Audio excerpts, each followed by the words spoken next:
Hello, ladies and gentlemen. It's Ukrainian talk show. My name is Sasha Star, and I have a guest today, Professor Jonathan Lockwood. Welcome to the show, Jonathan. Thank you, Sasha. Glad to be here as always. And I see you're broadcasting from a different environment. Yeah, it's better at the Arubas, where there is a Ooh. plus 30 and in Toronto minus 10, so 40-degree difference, of course, Celsius. And we have Ivan Kucherenko from Kyiv, Ukraine. Welcome to the show, Ivan.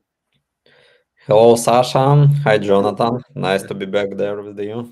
Yeah, the question number one, do you have a video? Yeah, of course. Why don't we look at the video and then we'll continue? Tactics. This week, we want to look a bit at how the war in Ukraine is influencing global geopolitics and the arms market. And there's probably no better example than India. It's the world's most populous country and the fifth largest economy. It's a country on the rise, a global player with a large sphere of influence. Also, it's a nuclear power. Now, India and the Soviet Union, later Russia, have maintained a stable economic relationship for decades. Bilateral trade between the two countries has steadily grown. In 2023, it surpassed a record-breaking $50 billion. The cornerstone of the Indo-Russian economic relationship is energy, with India relying heavily on Russian oil and gas. Another fundamental aspect of the Indo-Russian relationship is the defense sector. India has been one of the largest clients of Soviet and Russian military hardware since the 1960s. According to the Stockholm International Peace Research Institute, Russia has supplied 65% of India's weapons purchases, totaling to more than $60 billion during the last 2 decades. India's military inventory boasts a substantial amount of Soviet and Russian weaponry.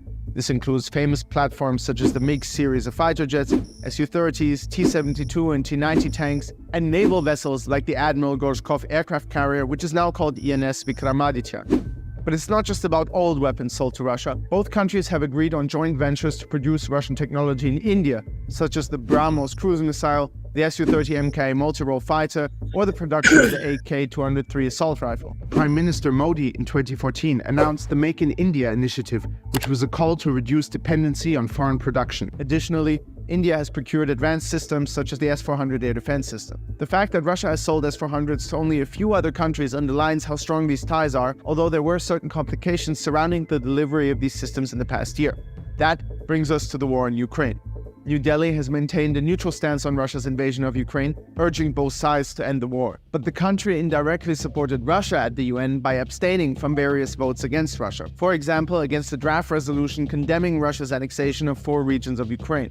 India has not implemented any sanctions and did not commit to end purchases of Russian oil when the G7 governments introduced a price cap in early December 22. But for the Russian defense industry and its relationship to big clients like India, invading Ukraine was a disaster, especially in regard to marketing their weapons.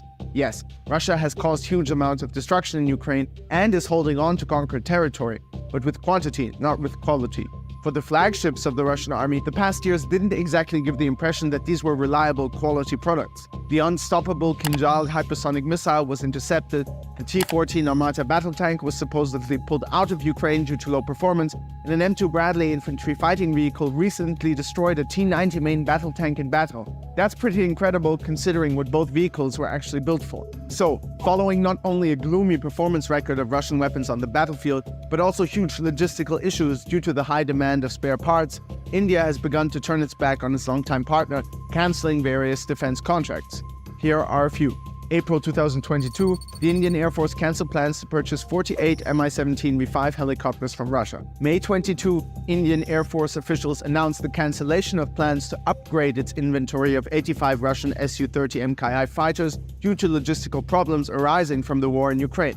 On the 10th of May, the Chief of Staff of the Indian Army acknowledged logistics issues with certain types of ammunition and spare parts from Ukraine and Russia that were critical to the Indian Army's readiness. Later that May, the government announced that it was suspending negotiations to acquire 10 Russian Ka-31 airborne early warning and control helicopters for its navy. In July, India abandoned negotiations to purchase 200 Russian Ka-226T helicopters. Also in July, an Indian Air Force MiG-21 crashed during a training flight, killing 2 pilots. That was the 6th Indian MiG-21 crash in 18 months. Shortly after the incident, officials announced that the Indian Air Force would retire all of its current inventory of MiG-21s by 2025. India had been negotiating with Russia to acquire more MiG-29s and Su-30s before the July crash, but an agreement was not reached because of the ongoing war in Ukraine. Finally, in August 2022, Russia's Rubin Design Bureau, a submarine designer and builder, withdrew from a proposal to construct 6 submarines for the Indian Navy, stating that it was too unrealistic. Again, most probably due to the war in Ukraine. Now, it's important to remember that India's approach to its relationship with Russia must be understood within the context of its broader foreign policy goals, particularly its pursuit of strategic autonomy. While India values its partnership with Russia, it also seeks to diversify its defense acquisitions and partnerships with other countries, including the United States, Israel, and France. This balancing act reflects India's desire to maintain flexibility in its foreign policy while leveraging its relationships for mutual benefit. The real question is, who will fill this void that India leaves behind by walking away from the Russian weapons industry? And what does that mean for the reshaping of the political sphere? Will India turn more towards the West? The future will tell. That's it for this week. By the way, it was our 50th episode of Talking Tactics, so thanks for staying with us and thanks for your support. Have a good day and see you next week. Very well presented. I'm impressed. Very informative video, really. Tells the story. Yeah. Totally agree with, you see, Russians are pretty good when they're doing some kind of a unique one-piece production. It could be, for example, auto that Putin gave as a present to North Korea leader. It's you can criticize that. I think it's made by the same factory which produces tanks, T-72 or T-90, because it's so heavy. It might withstand one. It might withstand one hit from a Bradley. I doubt it. I doubt it as well. Another problem is why Russian weapons are not as good as they were telling about is and why it's hard for them to maintain those weapon contracts, because they are too dependent on Western hardware. And recently appeared that not only Russia is dependent about it. You've probably heard that that North Korea supplied Russia with ballistic missiles, and they striked Ukraine with those ballistic missiles recently. And according to the investigation of one of the Western research companies, around 75% of hardware in those North Korean ballistic missiles was from Western countries, from United States, from Germany, from United Kingdom, and other countries. So actually, the war in Ukraine allowed to discover that both weapon industries of North Korea or Russia are pretty high dependent on those Western hardware, and without them, probably they will not be able to produce the weapons. That's the issue. But Ivan, it's not just the hardware. I think the microchips also in great demand. And Russia is getting them through third countries. I don't know whether it could be Armenia or maybe Georgia or Kazakhstan, or I don't know. It's maybe Belarus. No, Belarus. I don't think so. No, Kazakhstan most likely. Well, all of this is having a subtle but definite effect on the quality of Russian weaponry, particularly their I would assert they're fighter jets. The downing of 6 Russian fighter jets within a 3-day period by the Ukrainians' air defenses, and that is amazing.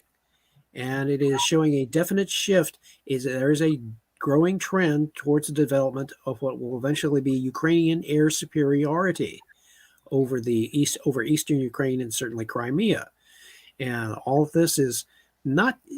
It has been noted, but the implications of that have not been fully appreciated by Western military analysts. They are still asserting that, oh yes, there's still going to be a stalemate, that Ukraine will have to negotiate, and that this is the line that's being perpetrated, not because they really know what's going on. They just don't want to look bad. They don't want to look too out of line with the rest of the opinion.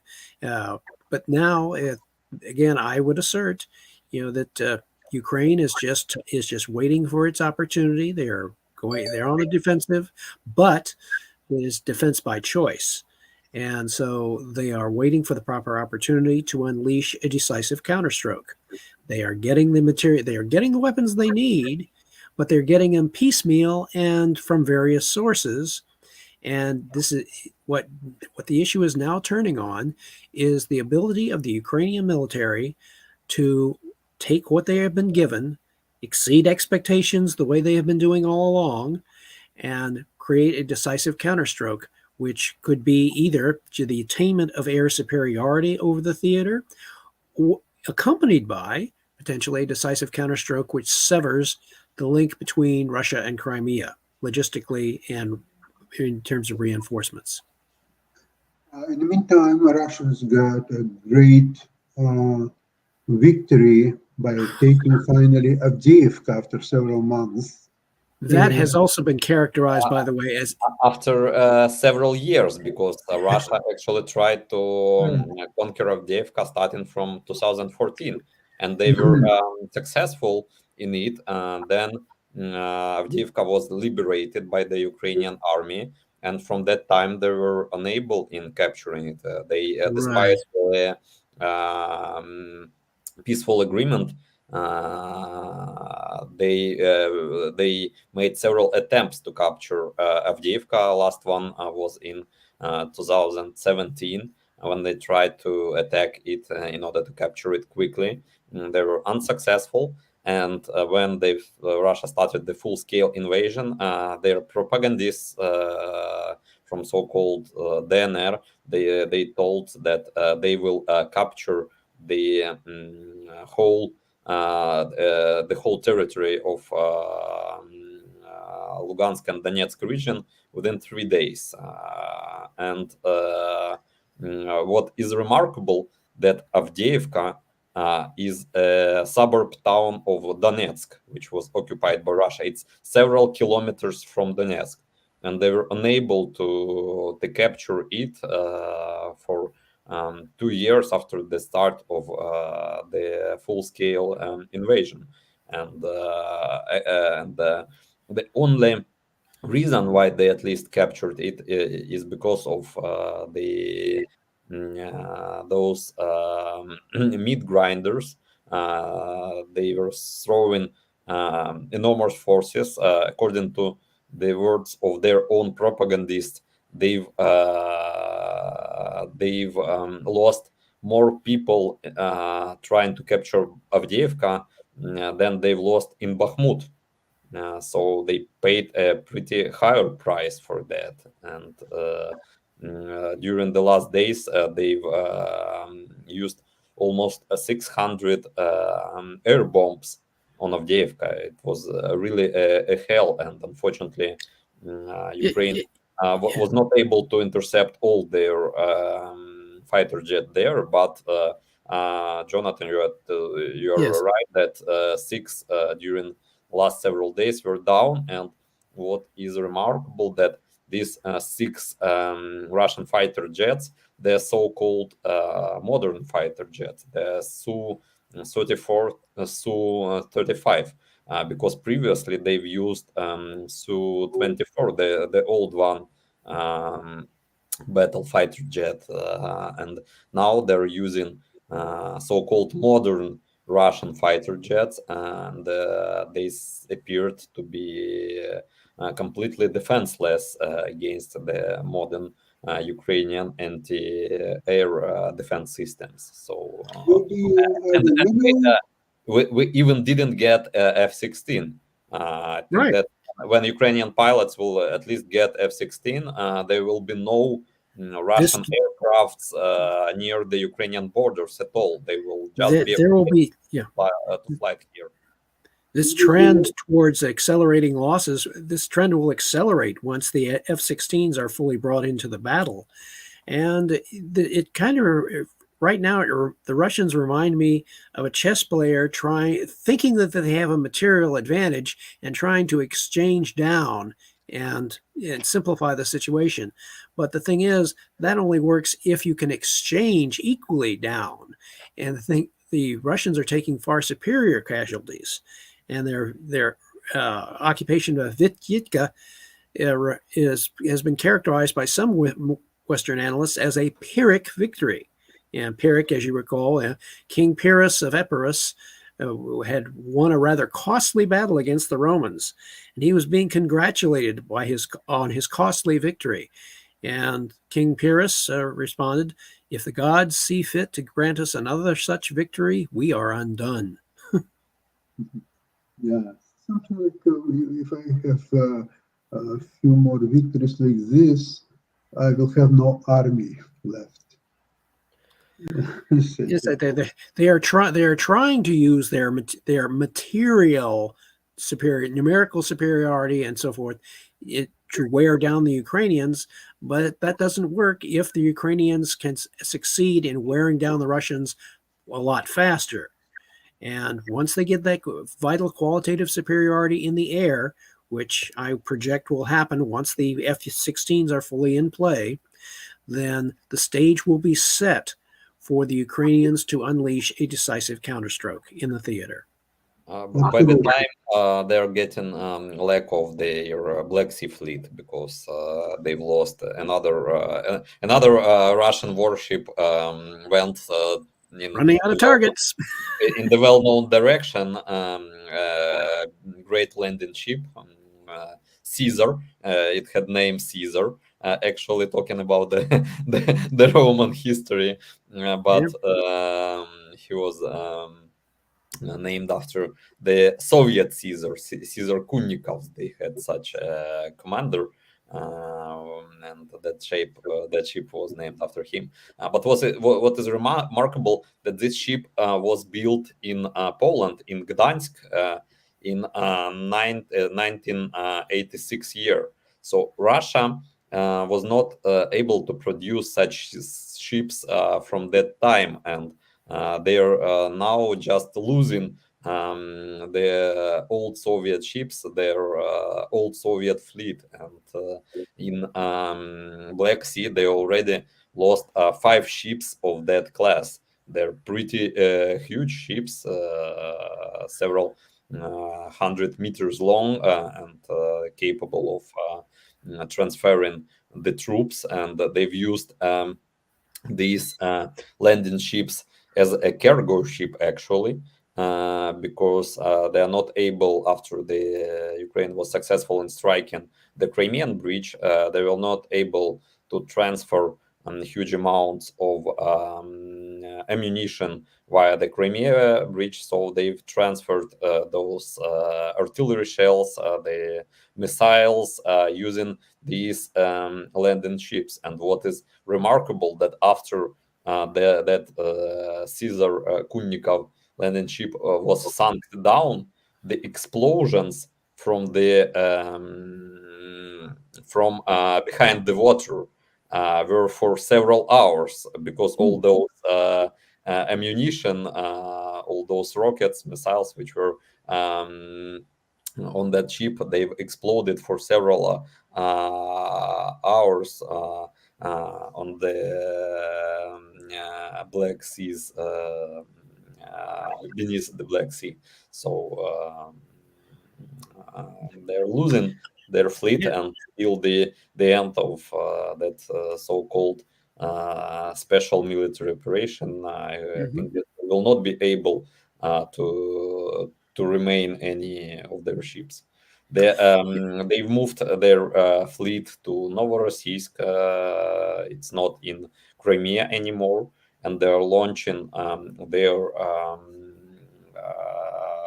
Caliber missiles from the banks of Novorossiysk. They are afraid of going to Crimea because near Crimea banks, their fleet easily can be intercepted by Ukrainian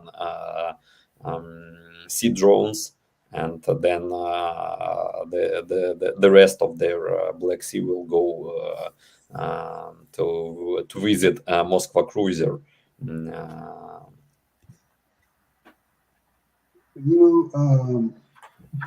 the time when I was still living in Odessa, I can tell you about a Soviet passenger fleet. There were two types of, there were cruises very popular when you were going from Odessa to Yalta, and then Sochi, and Sukhumi, Batumi, and back. Very popular, and I've been a couple of times in those cruises. So there are two types of ships. The first one, it's an old German build, the military ships, which were then done as a passenger liners. I can mention Pobeda, I can mention Admiral Nahimov, and Georgia, maybe a couple of others, but just three I do remember. They were very popular. And another more modern passenger ships, but they were smaller. They were built only in Finland. There was not a single Russian-built or Soviet-built ship that would do passengers cruises at that time in Black Sea. So you can only guess where the Russian-built ships. They were not there at 40 years ago or so. They are not there now. So that's why we hear about the Poland-built ships or others like Finland and whatever. But I think Poland will no longer build ships for Russia and other countries as well. One of the largest ship building factories was actually in Mykolaiv in Ukraine. The Moskva cruiser, which was sunk in 2022, it was actually built in Mykolaiv. So Russia, they don't have no resources, no technologies to build such ships, even to repair them, because not all of the Russian Black Sea ships were completely destroyed. Some of them were damaged, but they don't have even possibility to repair such ships. So the end of their Black Sea fleet is near. One of the goals of Russia of this invasion was to make Black Sea the internal sea of Russia. Their plan was to capture the whole Kherson region, the Mykolaiv region, Odessa region, to get a land corridor to occupied part of Moldova, Transnistria region. And in order to achieve that, they planned to use both their Black Sea fleet and the army on land. But luckily, they were failed both in both goals. They were not able to capture the whole Kherson region, and then they were pushed to leave the occupied parts of Kherson region. They were not able to capture Mykolaiv, neither to perform any landing operation in Odessa, because such kind of landing operation would be a suicide without the advance on land because their landing troops would easily be destroyed by Ukrainians. It would be a failed operation in Normandia for them, and Russia don't have such resources like the allies got during the operation in Normandia, and now they are losing their Black Sea ships, and in future they will not be able to perform any landing operation with the remnants of their Black Sea fleet. The only thing they can do now is to launch the Kalibr missiles on Ukrainian territories from their several rocket ships and several submarines left. But luckily, as I've monitored the last several reports of Ukrainian command, Ukrainian Air Forces about interception of those missiles, 100% of Kalibr missiles are intercepted by Ukrainian air defense. They are not such kind of missiles which are harder to intercept comparing to the ballistic missiles, for instance. So their Black Sea fleet is actually a fake fleet because they can't achieve any goals for now using it. Disaster. So that could also easily explain why Russians may not be so successful on the weapons marketplace, because if they're so-called missiles, it's impossible to shoot at. In fact, actually, they're just normal missiles that you can actually shoot them and destroy them. It's really funny. And Sasha, all of this foreshadows the potential decisive effectiveness should the U.S. decide to follow up with its NATO allies and build that global ballistic missile defense system in the future through upgrading of the space fleet. And by the way, that as a side issue, this whole issue of Russia threatening to put a satellite with a nuclear weapon into orbit or something, I would contend this is much ado about nothing. This so-called threat has existed for decades. Theoretically, any nation with a missile and a nuclear warhead that can put it up into even a suborbital plane and detonate it. If you were to detonate it at high altitude in low Earth orbit, that would be sufficient to damage much of the satellite infrastructure with just one explosion. And as a matter of fact, in the June 2000 issue of Launch Space magazine, there was an article entitled Armageddon in Low Earth Orbit, in which the authors discussed that a nation, launching one missile with a nuclear warhead and detonating in low Earth orbit, that the estimated damage would be billions of dollars worth of damage to the global space infrastructure. Just one, never mind several.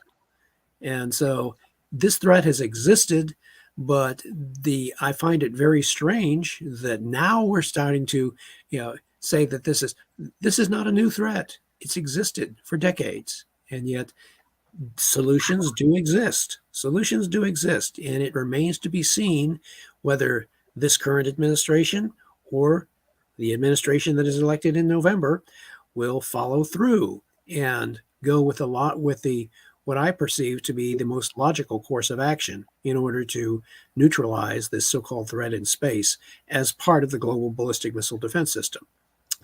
Yeah, Jonathan, I appreciate that you more often than not emphasize the importance of this as being a great deterrence to Russian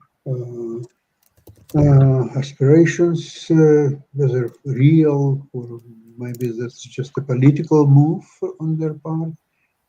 It's hard to say, but I would ignore that threat of a Russian nuclear armed satellite in space that may backfire on them, because as I pointed out before, the one thing the Russians' leadership, military and political leadership, fear, as has been documented by my research over several decades, the one thing they fear more than anything else is the potential of American technology to neutralize the one thing that makes Russia a great power. That is their nuclear missile arsenal.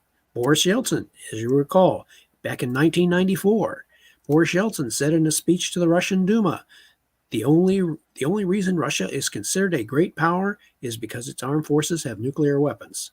That one statement tells you pretty much all you need to know about what the Russians are really afraid of. Absolutely agree with 100%.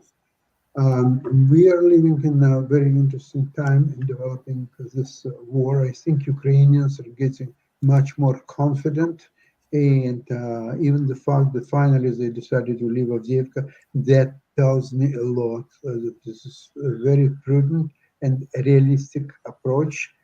They have to mind that their army is far the biggest asset of all what Ukrainians have at the moment. And I'm glad to hear that certain German companies are building war factories, the military factories in Ukraine. So Ukraine, in no time, I think they will have their own military production. And they will actually challenge Russians on the market for the armed sales. And their weapons promising to be much more effective than Russians. And they will prove it even during this war. Well, in the meantime, thank you so much for today's program. And we'll see you Friday, same place, same time. Bye-bye, everybody. Slava Ukraini. Героям слава. Bye. Thank you.